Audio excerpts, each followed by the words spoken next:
6 good years my husband leave me and my children in the name of this Boko Haram issue, this army work. That day I was having customer when I heard it that my husband was sentenced to death.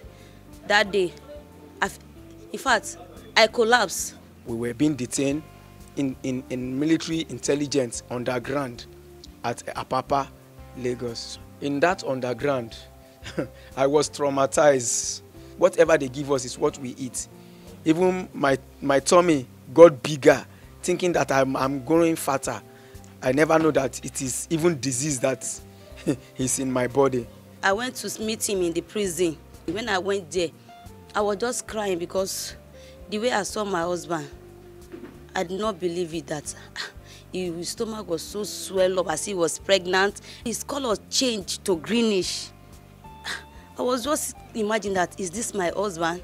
According to the court asked them we should be reinstated and our benefits should be paid. Even though they don't want me to do the job anymore, they should just give me my entitlement, should be given to me, because I've spent more than 18 years in the job. Me, I'm begging the Nigerian army, they should release my husband entitlement for him. We have suffered a lot. I'm begging them, I'm begging the new chief of army staff, I'm begging you that you should please come into this matter and give my husband his entitlement. I'm begging all the Nigerian army to whom it may concern.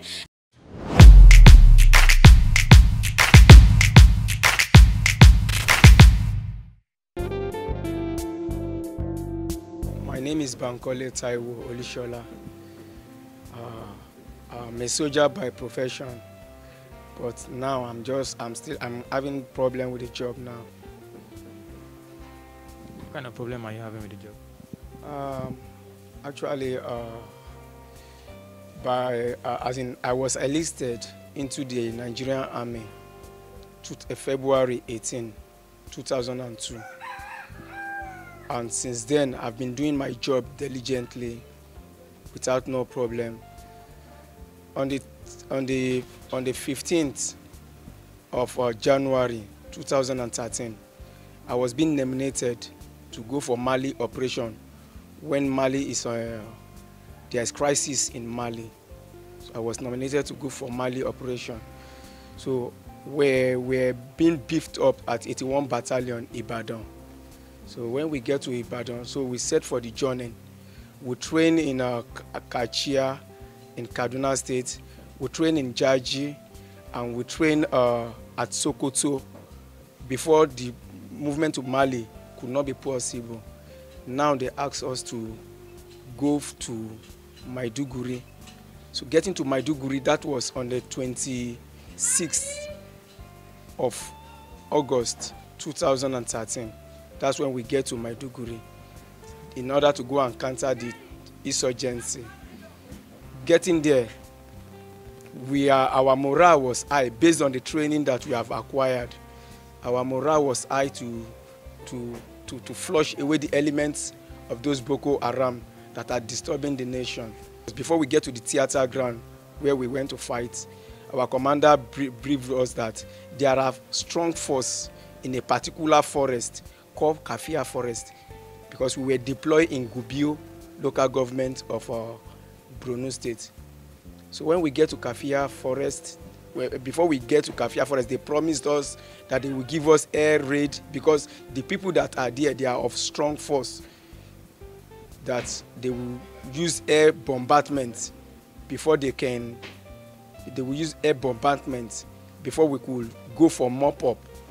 So, but the attack was not planned by our commander. Truly, a jet came to come and just deceive us. When that jet came into our camp, suddenly we could not see the jet again. But our morale was high that maybe the jet has gone ahead before us. Getting to that Kafia Forest in that Gubio local government, that is how we just discover the Boko Haram have enveloped us. We did not even know their location based on the intelligence report. It was a wrong report that the intelligence gave. So suddenly, they started firing at us. So everyone was confused. Our commander, everybody got confused. and we have about 38 casualties. 38 soldiers died in the scene of that attack. That was on the 12th of September 2013. That was when that attack happened. So when we come to the camp, by the special grace of God, because I cannot say that I'm so perfect, or maybe I'm the one that is it's not my power, but by the special grace of God, God saved me and vindicate me out of that attack. That is why I could be able to survive it. So getting to the camp, all of us were in the camp. We were sobering for those that we have lost. So fortunately, they asked us to go for reinforcement. When they asked us to go for reinforcement based on who wants to go. So after we came back from that reinforcement, a driver, bring one of the deceased soldier into the camp. So when he brought those deceased soldiers into the camp, about 5 to 6 deceased soldiers that's supposed to be taken to the mortuary, they brought those deceased soldiers to the camp. From there, they started fire. So soldiers now started showing their grievances by firing to the air. Those that came for rescue team, those that they brought for our rescue team. So everybody now started showing their grievances. They started shooting to the air. When they started shooting to the air, so from there, I thought that is where everything will even end. On the 16th of September, so they say I should come and write what I knows about it. As in the military police, they asked me to come and write what I know about that incident. I don't know anything. My own is that I know that there is a lot of firing in the camp. From there, we were being detained. They detained us at my Malari Barrack, military police, 21 Brigade Provost. We were being detained there. In the course of investigation, we were in the detention for roughly 6 months to 7 months. When they asked us now, they released us. Being released us, they say that we have been charged for mutiny, 2-count charge for mutiny. I was so surprised that mutiny for what? I did not go to. What mutiny means is that maybe conspiring to turn away government. I did not understand what they are saying concerning that. I was being charged for mutiny. So the commander now that was there tried us. He gave me 58 days IHL, imprisonment with hard labor. That's the meaning of that IHL, imprisonment with hard labor. So he gave me 58 days. We started clearing grass, doing things such of labor, hard labor. So in our Kafia forest there, we started doing hard labor, very hard labor. Later on, they told us that we are going again to brigade commander order. When we get to brigade commander, he said that after giving us that 56 days, after me I've served 56 days IHL, that's 28 days times 2, that is 56 days IHL. After that, they told us that we are going to GOC from brigade commander again. They say we are going to GOC order. I said, what have we done that we deserve all this? From there, they say we have been referred to court martial. So the court martial was inaugurated on the 2nd of October 2014. So San Falano came to Abuja now. We just surprisingly we saw San Falano that came, that he said that is interesting in those case of mutiny cases. So that is how we narrate our story to him. So he said that okay, he stood for us without collecting anything from us, without collecting even any money from us, without collecting 1 naira from us. So he said that he will stand for our case. So when the court martial was going on, at the end of the court martial, they gave us death sentence by firing squad. When they gave us death sentence by firing squad, that was 24 December 2014. That was when they pronounced that judgment. So from there now, we were being detained in military intelligence underground at Apapa, Lagos. So that is where we were being detained.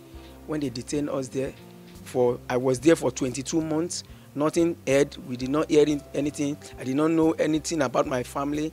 I did not know anything about my relatives. So we were just in underground for 22 months in military intelligence. So suddenly, the they came to carry us again August 26, 2015. That's 2016. They came to carry us that our case has been reversed to 10 years imprisonment.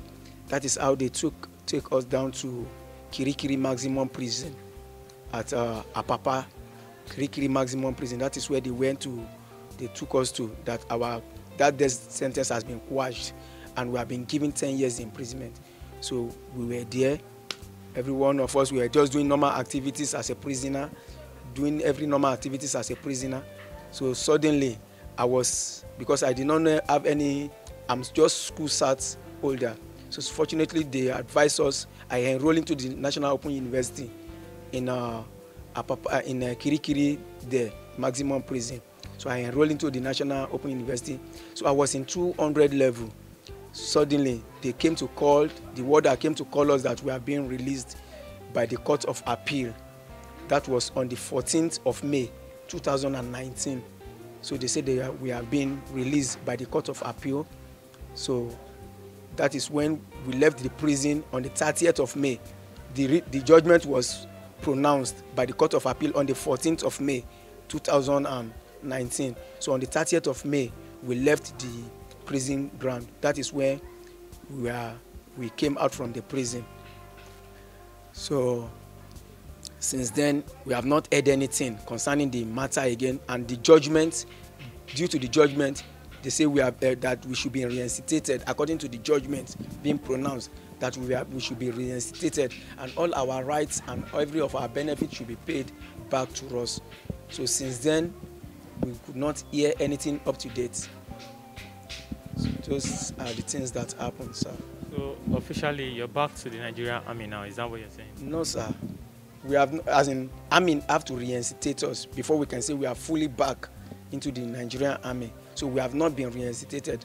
Like, I'm not going anywhere. I don't have any job doing. Our salary has been stopped since 2000. And when we are about to take to prison, when they want to take us to prison, our salary has been stopped. They have been stopped paying us salary. So those are the. I've not been reinstated fully now, but according to the judgment of the Court of Appeal, they say that we should be reinstated. September 12, 2013, that day happened to be my husband's birthday. So that day when I woke up, I was just worried. I feel my spirit was down that I did not hear from my husband. What is going on? I just feel dull. Even my children, they were asking me, "Mommy, what is it?" I said, "I did not hear from your daddy, and I'm feeling somehow in my spirit." I don't even know that that day was the day they went for attack. Thank God, God saved my husband's life. After then, before I was here, they said that they have charged them for mutiny. December 24, 2014 happened to be the baddest day in my life because I am a hairdresser. This is where I manage to do little thing. That day I was having customer when I heard it that my husband was sentenced to death. That day, in fact, I collapsed because I was just imagining it. Is that how somebody used to be dead? Is that how is it going to end? I collapsed that day. It was even my customer. They are the one that just pour me water. Mommy Tolani, what is it? Mommy Tolani, what is it? I should calm down. I should calm down. They are the one that calmed me down. That December 24, 2014. It was the year I will never forget in my life. After the death sentences, when the Buhari regime came, Buhari came in 2015. They said they have changed the death sentences to 10 years imprisonment. Since then, we have not been finding it easy. We have not been finding it easy. Even to eat, they stopped my husband's salary. Even to eat is a problem. It was my neighbor that used to give us something. Even it was their leftover that they will give me and my children before we will eat. if my church dey give us something, people here and there that know my story, then that they know what I'm passing through, they are the one that is giving us what to eat before we eat. Even my children's school fees, to pay my children's school fees is a problem. So we have been finding it difficult. Me, I'm begging the Nigerian army, they should release my husband entitlement for him. We have suffered a lot.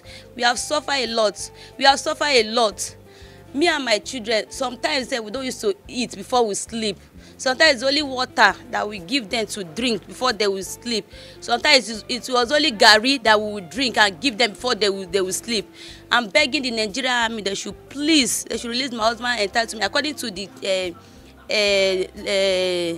court of appeal that say they should reinstate him and give him all his benefits. If they don't want to reinstate him, they should just please and give him his rights. They should give him his benefit. We need it. We have suffered a lot. I'm begging them. I'm begging the new chief of army staff. I'm begging you that you should please give come into this matter and give my husband his entitlement. I'm begging all the Nigerian army, to whom it may concern, anybody it may be, that you should please. We have suffered a lot.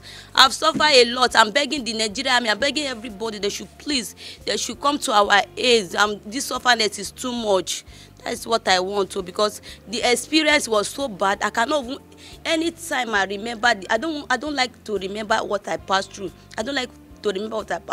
Is it when my children will ask me, Mommy, when our daddy is going to come back? Mommy, when our daddy is going to come back? So person daddy have come back. When is our daddy going to come back? Please. I don't want to remember the experience, because it was a bitter year, a bitter day for me and my children. I'm begging them, they should release his entitlement. We have suffered a lot. It has not been easy for us. Can you share some of the experience you had in prison for the period? You said you were in prison for 22 months. Underground, yes, for 22 months. What happened in the underground? In that underground, I was traumatized. I cannot even recall all what happened, because that place, there is no sun. We cannot see daylight. Everywhere were very, very dark in that underground detention at Apapa. So I did not hear from my family. I did not hear from my children. I did not hear from anybody, because no communication with anybody, just as if we are someone that is alive that is dead.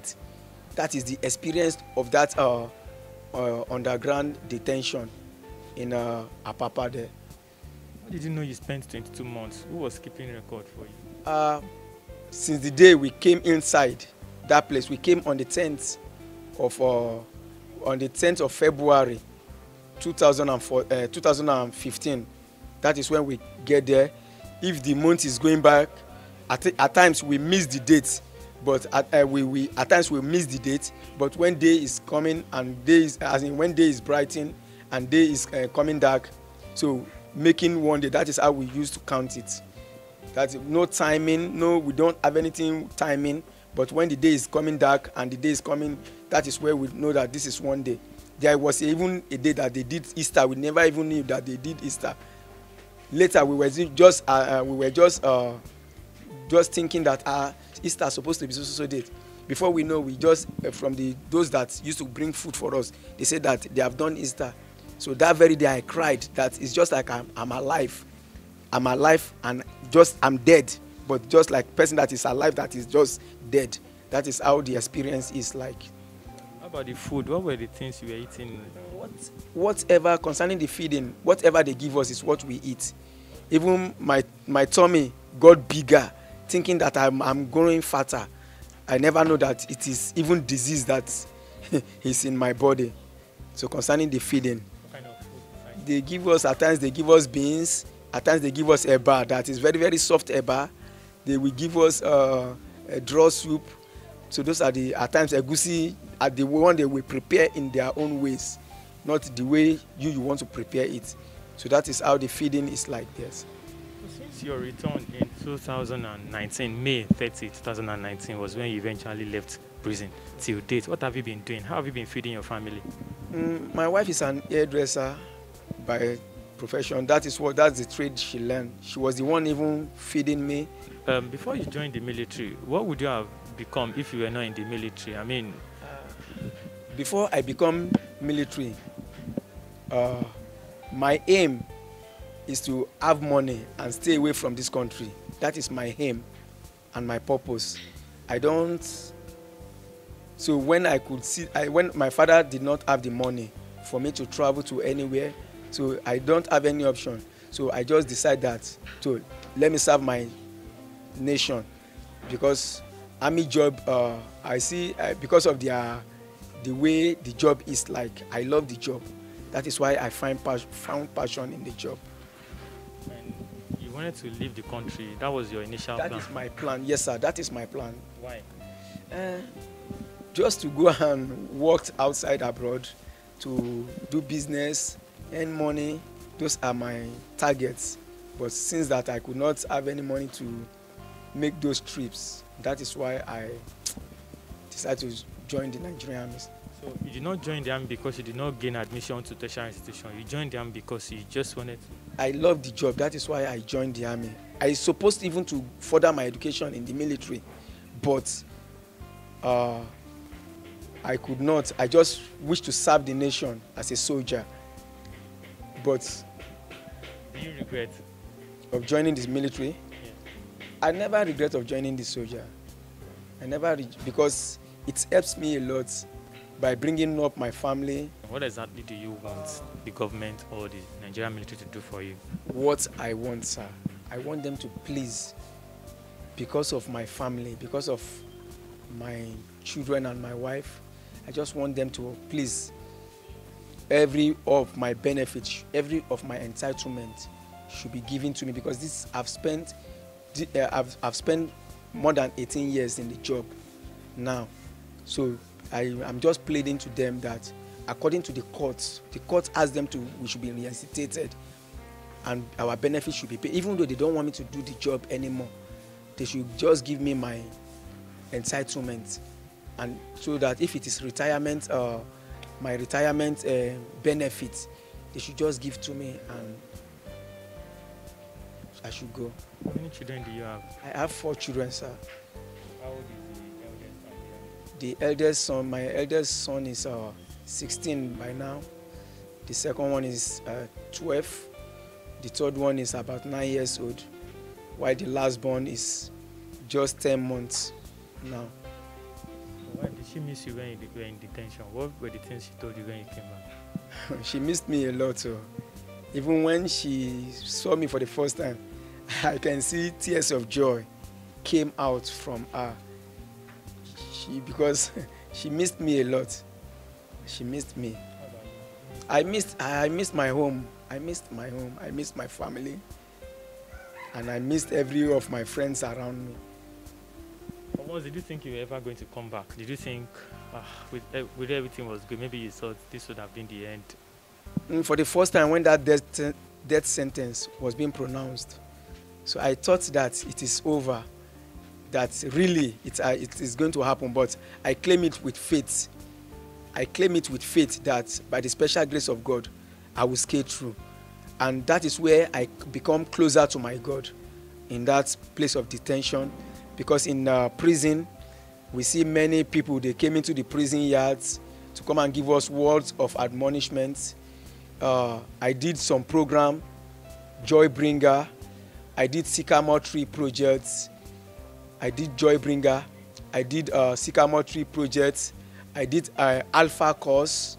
All this thing is just about opening our instincts, our level of thinking, so that we will know that this is not the end for us, that we still have hope of where we are going to. So there are many, many programs. I even find it, if it is not the suffering that is in the prison, I will say that what they teach in the prison will enlighten people's understanding, will make people know their God and come closer to their God. When you saw him for the first time after the how many years now, since 2013? After the 2013, I saw him 2020, yes, 2018, where they take them to prison. You went to see him? Yes, I went to meet him in the prison. because he sent somebody that said they take them to prison. When I went there, I was just crying because the way I saw my husband, I did not believe it that his stomach was so swelled up as he was pregnant. Every part of his body was so swelled up. His color changed to greenish. I was just imagining that, is this my husband? Is this my husband? But that day, in fact, throughout that day, I was so bitter in my heart. Even every night when I went to bed, I used to cry to remember my husband, because it's not easy. It's not easy for a man to leave a woman for 6 good years. 6 good years. My husband leave me and my children. The name of this Boko Haram issue, this army work. Please, I just want them to just give us our entitlement.